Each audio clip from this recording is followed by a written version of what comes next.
you in the WCC championship game? No one's seen this kind of football before. I mean, who are we kidding? We're going to sit here and act like we're Beavis and Butthead here? NFL football is changing. All you got to do is watch your 49ers play. Watch them play. The game is changing. And it's coming your way.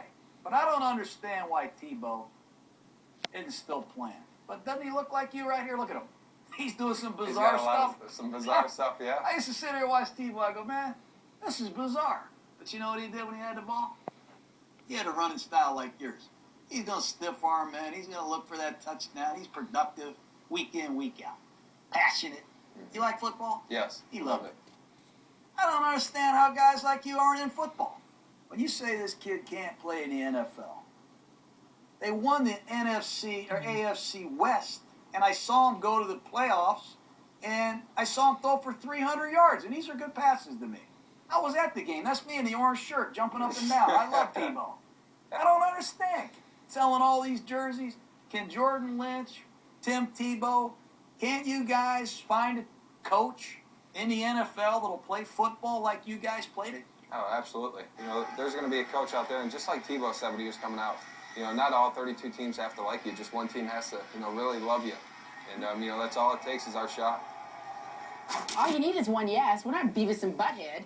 Stephen A. What? Hey, I didn't even got the question out. Why are you wanting me? We're going after a story here. John Gruden sat down with Lynch at a quarterback camp. He gave all these kudos to Tim Tebow, and I want to know, were you convinced? Did he convince you about Tim Tebow? First of all, I don't need to be convinced about anything pertaining to Tim Tebow. My opinion about Tim Tebow will never change. Not in a million years, okay?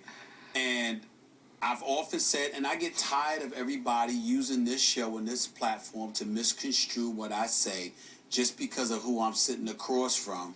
You know, how much I'm the guy who gets misconstrued. No. When it comes to Tebow, it would be me. Okay? John Gruden, first of all, his quarterback camp, I love it. It's one of the best things we do here. He's fantastic. Does a great job Monday Night Football, and I know he knows more football in his little pinky than I know my whole body. That don't mean I have to agree with him. Okay? And John Gruden, Skip and I was at an up front more than a year ago. 2 years ago. He didn't say 2 years ago. He didn't say anything on there that he didn't tell me to my face.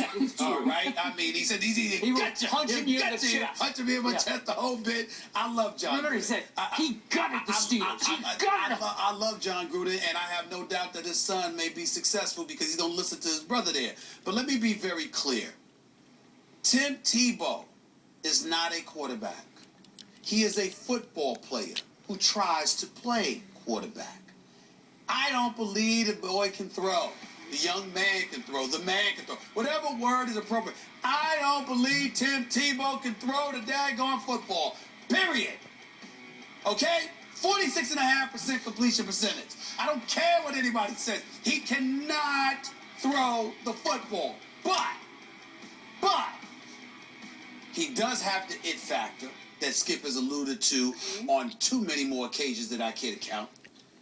He did win, go 7-4 in a playoff game. He did throw for over 300 yards, 316 to be exact, against the Pittsburgh Steelers, which I still haven't forgiven Ike Taylor for, okay? He did do those things. All right? In the end, here's the bottom line. And I've said this before. Tim Tebow should be in the NFL. Don't even get me started on his character and his locker room presence. He should be in the NFL. I just don't believe he's a quarterback. But the other thing that I will say about this that no one ever brings up, and I'm dead serious, and I'm not smiling when I say this, I also believe that Tim Tebow is being incredibly spoiled. Because if Tim Tebow was willing to sit there and say, I have to work on my game as a quarterback, but I'm willing to do whatever it takes to be on an NFL roster, I definitely believe he would be. I think that the circus that follows Tim Tebow is because everyone knows he's trying to be the quarterback for the team. And when you complete 46.5% of your passes, and you're not that accurate of a thrower, or as Skip would say, you'll never be in a Pro Bowl or something like that, but you're so loved or polarizing, depending on how you look at it. When it comes to him, the stuff that comes to town is just too much for other people to take. Now, wait a second. I was about to applaud your answer as the wisest, best perspective you've ever offered on this show about Tim Tebow. Until that last thought, you lost me on that one. I always have. You said he won't work hard enough? No, I didn't say no. I said, no, please don't get me wrong. I'm sorry if that's what you took from it. I didn't mean that. I would never accuse Tim Tebow of not working hard enough. I would never say that about that kid. What I said is that he's spoiled because his whole thing is about I'm coming to be the quarterback, as opposed to I will work on whatever you all need me to work on, but my primary objective is to be in an NFL uniform for somebody. I don't believe he sends that message reverberates strongly enough. That he'll play special teams or linebacker or tight end or fullback? Skip, I don't know because I'm not nitpicking like that. I'm simply saying you have to have, you know good and well that you ain't that accurate of a passer. And you know what's required of an NFL quarterback. So if that's the case, then have the attitude. I want to be in the NFL. I'm willing to do whatever it takes. Just give me a chance to improve and compete for that quarterback position. I don't think that message has resonated strongly enough. Every other week we hear about Tim Tebow going to another quarterback guru who sings his praises and says, oh, I fixed him. He's throwing the ball better than ever. He's throwing it as well as... How many reports have we had on this show? A dozen? Where he's gone to another guru who said, hey, you could line him up beside any NFL quarterback and you wouldn't be able to tell the difference in the way they throw the football. Back to Coach Gruden. And where are they working at? Okay. Well, I don't know. They ain't working for an NFL team. Okay. Because I'm telling you right now, I haven't heard anybody from an NFL team say that. But go ahead. We had to cut down Coach Gruden's comments. Yes, we did. It was 3 minutes By the long. way, this is, to me, the best analyst in all of football. This is the analyst of Monday Night Football on ESPN, John Gruden. And he went on for 3 minutes that seemed like 30 minutes on Tim Tebow and why is he no longer in football. I have tried to say it here. People say, oh, you're a Tebow nut, you're a zealot, you're a fanatic. Nope. All I know is I said he could win some games if you'd give him a chance. He finally got his chance in his second year in Denver, Colorado. And as we keep pointing out, I don't want to beat this to death, he started winning games and he kept winning games. And he didn't win 2 or 3. He won 7 of 8. Then he went 7 and 4. He won the AFC West. He beat the Steelers in the playoffs. As you were quick to point out, the Jets sabotaged it. He never got a real shot to win the job in New York. And then an ill-fated attempt to be the third quarterback for the Patriots flamed out in the preseason, and nobody has given him a chance. And John Gruden was just speaking from his heart to poor Jordan Lynch, who really didn't have much time to say anything. He had to just sit and say, yes, sir, yes, sir, yes, sir. Do I think Jordan Lynch is as good as Tim Tebow? I do not. He could be maybe a poor man's Tim Tebow. But John Gruden was taking this opportunity to say, what's going on here, people? He won these games.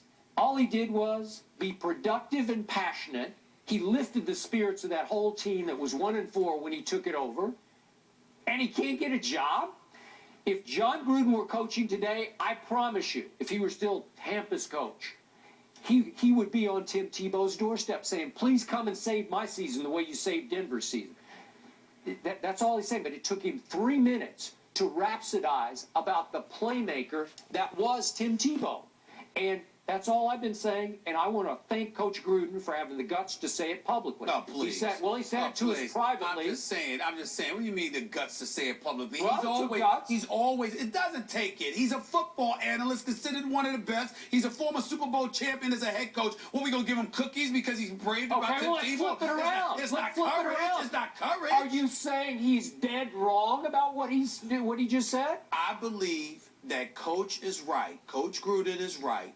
When he asked the question rhetorically, I might add, I don't know why this guy is not in the league.